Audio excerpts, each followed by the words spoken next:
All right. Hi, guys.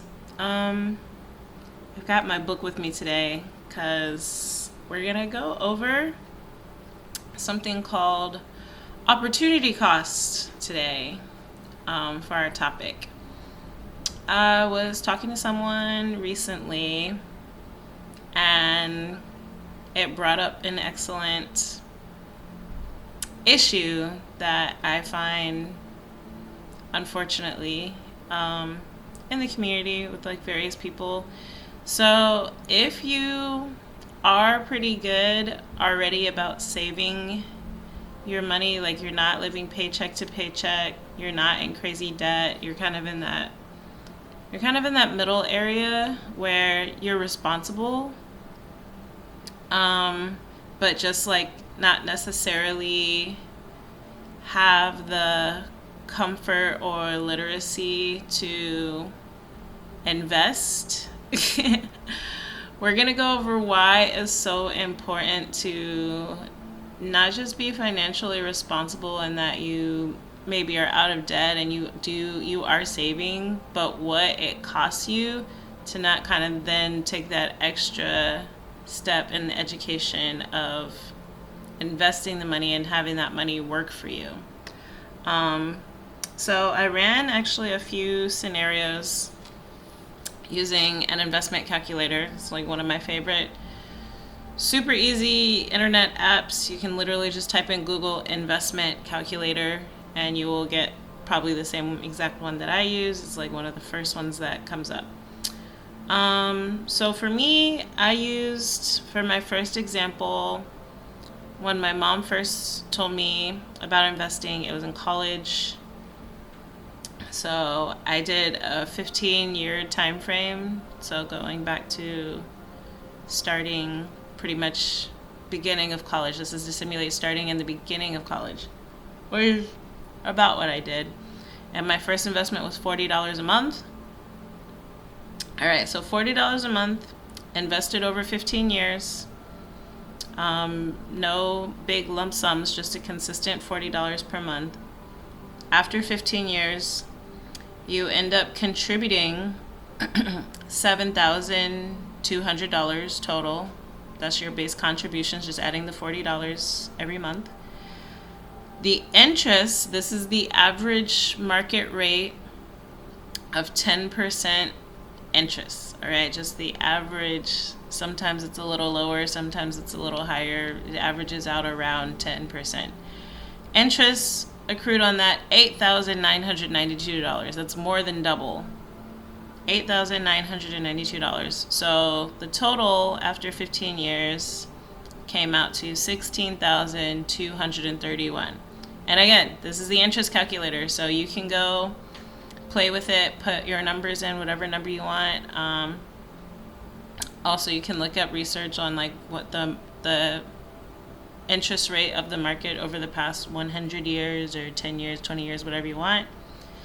But yes, this is what I'm going by. So then, what happened for me and what might happen for you when you see this in action, you see this actually happen. So that's pretty much what happened. My first $40 a month, I didn't do 15 years. I started paying attention to it after 10 years. And I did see that I had contributed about like 7K or so. And unfortunately, mine wasn't in the S&P 500, which is just the general top 500 companies, the general just overall market. I was just in the power company, so I was not getting a 10% return. So I did not double my investment in interest. So we're going to do the opportunity cost now. What I would have had if I had been in the market, I would have made 8,992 in interest. I believe I made maybe 3%. So we're going to go to our investment calculator, our interest calculator, and we're going to change the numbers around a little bit, because this is like the most eye-opening thing that I like to show people when I'm teaching the power of investing. All right, so we're still doing $40. per month. And now we're going to take the interest rate all the way down to 3%, which is very low. And then we're going to do the 15-year example, because I would have left it in if it was doing better, but so we'll say what it would have been if I had just kept just that power company.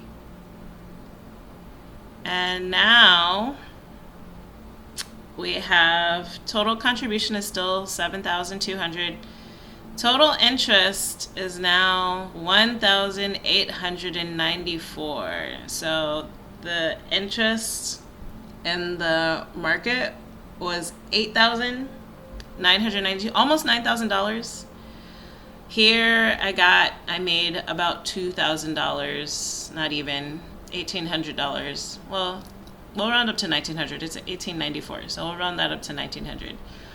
So the opportunity cost, this is the amount of money I lost by doing, instead of just investing in the market, which is kind of like for your average investor, that's pretty much the best you're going to do. Like, we're not learning how to do all the fancy stuff and try to to game the market. We're just going with the best rate of return, the best consistent shown rate of return. So I'm going to subtract, and then the ending balance ended up being 9,134 versus the 16,000. So I lost, drum roll please, 16,231 minus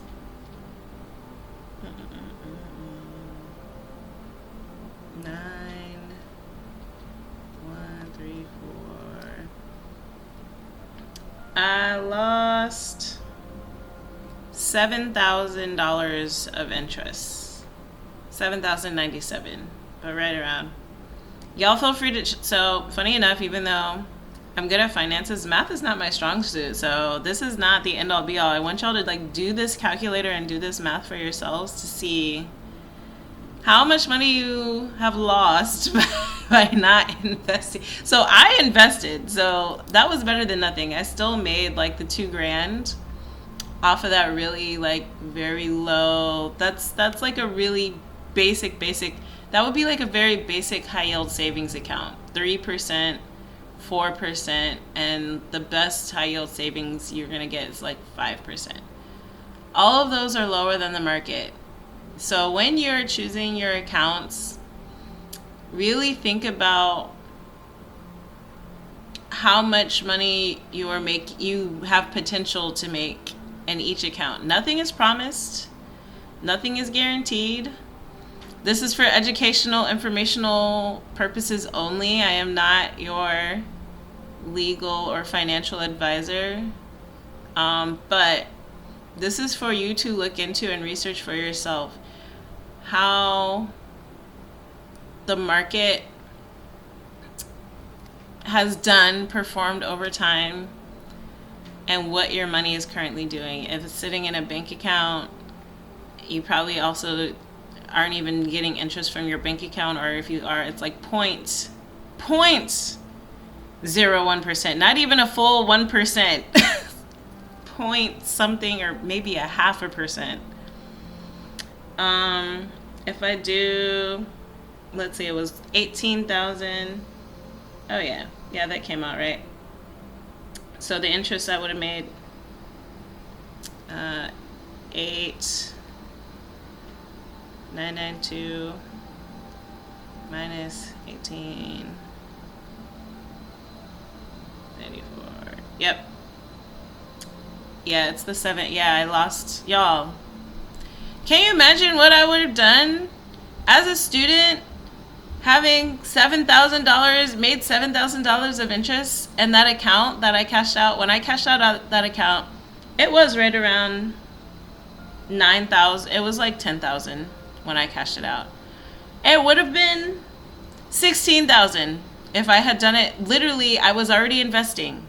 This is the kicker. This is what I want you to really internalize. I was investing, but I was not investing in the overall market. I was just investing in the thing that my mom told me because that was what she knew at the time.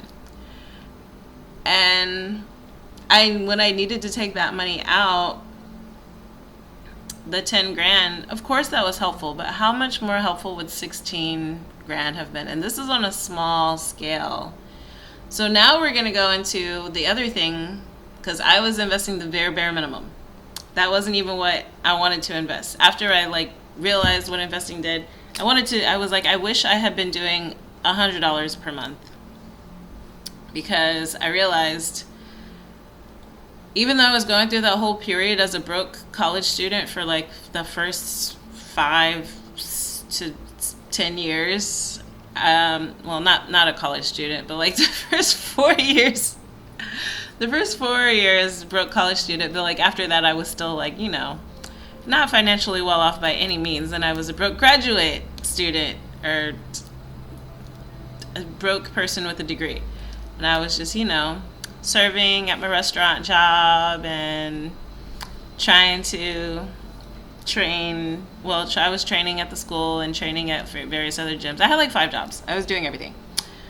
And I was like, if I did the $40 a month and I completely forgot about it and didn't realize it, I could have just as easily, honestly, and I knew this within myself, I could have done $100 a month. Easy peasy. It would have been a little bit more noticeable especially during the broke periods, but not by that much. $40 to $100 per month.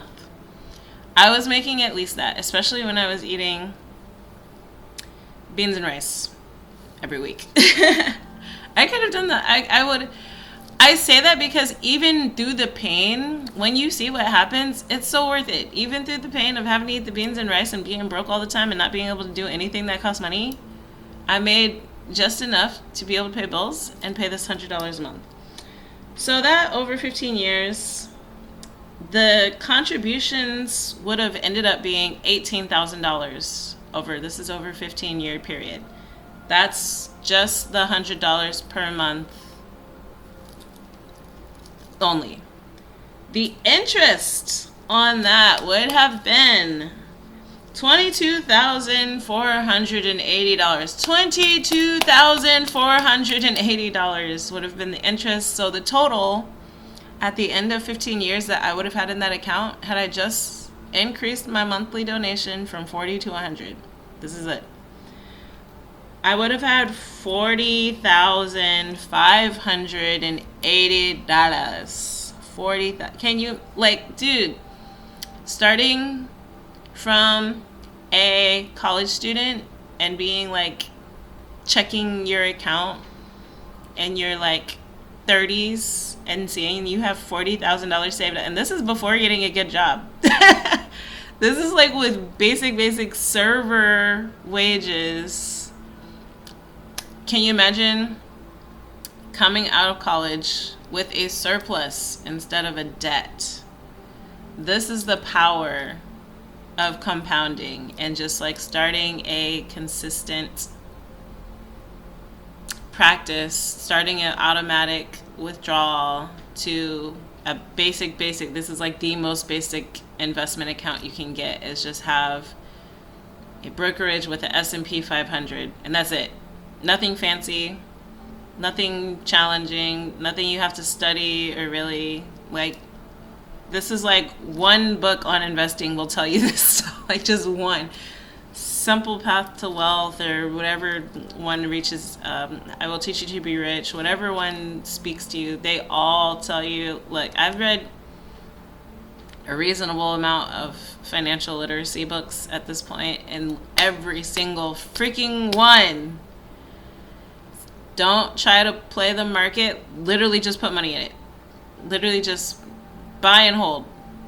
Buy the index funds, hold it, and it grows. So many people, they got rich just on autopilot.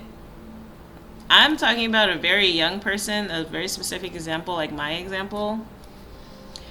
You know what I could have done with that $40,000 when I took out the 10 grand, it's because I actually had gotten into some debt and I needed it to pay off. It went away so fast. It was like immediate. Like I paid off because I bought those financial products. They were worth it. It was a worthwhile investment to buy that financial stuff because now I'm here and I've learned so much more that I can, like, I want to share it with other people what I've learned. But yeah, if I had 40K instead of 10K, which is what I would have had if I had done the $100 per month, I would have had 40K, and not only would I have been able to pay off all that debt immediately, but I would have still been investing and still been able to just be growing it. Like, opportunity costs, man. Opportunity costs are real. So this is going to be a painful homework assignment, but if you feel so inclined, I challenge you. In fact, if you're competitive like me, I dare you. I dare you to open the interest calculator and look up how much money you've lost over the past 15 years. I don't know how old you are. If you're my age, that would have been if you had started back maybe like in college around that time. If you're older, you can do more than 15 years. Honestly, do whatever time frame would be reasonable. Maybe pick the time frame where you first thought about, oh, I should invest. Or maybe you first heard about investing, and I hear this so commonly, oh yeah, I know I should be doing that, but I just haven't. Or like, oh yeah, investing. Yeah, I was going to do that. Like, the amount of times I hear people, like, they know the concept and they have a basic understanding of the concept of investing, but not to the point where they realize every moment that you are not invested, you are genuinely like just hemorrhaging money. You're setting money on fire, to flushing it down the toilet. Yeah, you're just throwing it away. Like I said, I was invested and I threw away basically $30,000. I ended up with 10. Better than nothing, better than zero. So if you haven't invested in anything at all and you have zero money or zero backup money in any kind of investment account or whatever, figure out back when you first ever heard about investing, figure out how many years ago that was or how long ago that was. And figure out how much money you could have afforded to. If it's $5, put in $5. $10, put in $10. I can almost guarantee $40. Like, dude, I would broke, and I could do $40. Like, but put it what it would be for you. Just put it in there, and calculate your opportunity cost. Whatever number that is the cost of procrastination. That is the lost opportunity cost that you have. And I want you to think and decide for yourself, was it worth it? Like, did you gain anything by waiting, by not doing it, by being like, oh yeah, one day? Did that help you? Did that do anything to like further you or advance you? Like, what did that do for you? And I want you to just like to have an honest conversation, have an honest talk with yourself. I did the one for retirement too, but we're not even going to worry about that. Because like first you got to get mentally just like with the start, the basics first. And then you can figure out, you can also use that same calculator to figure out how much you need to put in monthly to be able to retire. You choose whatever year, whatever age you want to retire, and see what would be the monthly contribution for that. Pro tip, hint, you can max out a Roth IRA at $7,000 per year, which would be about $580 per month. All right. You do not have to max it out, but just FYI. All right, so food for thought, y'all. That is all for today. I hope you found this helpful. It's not intended to be like upsetting or depressing. Well, it is intended to be upsetting because I want people to be motivated to take action. But this is to show the potential. This is honestly to shed light on everybody deserves to have this knowledge, and everybody has this power to do this for themselves, to have your money creating wealth for you at all times. That is all I intended with this video. Like, now you know. Go do something with it. Let's get that wealth.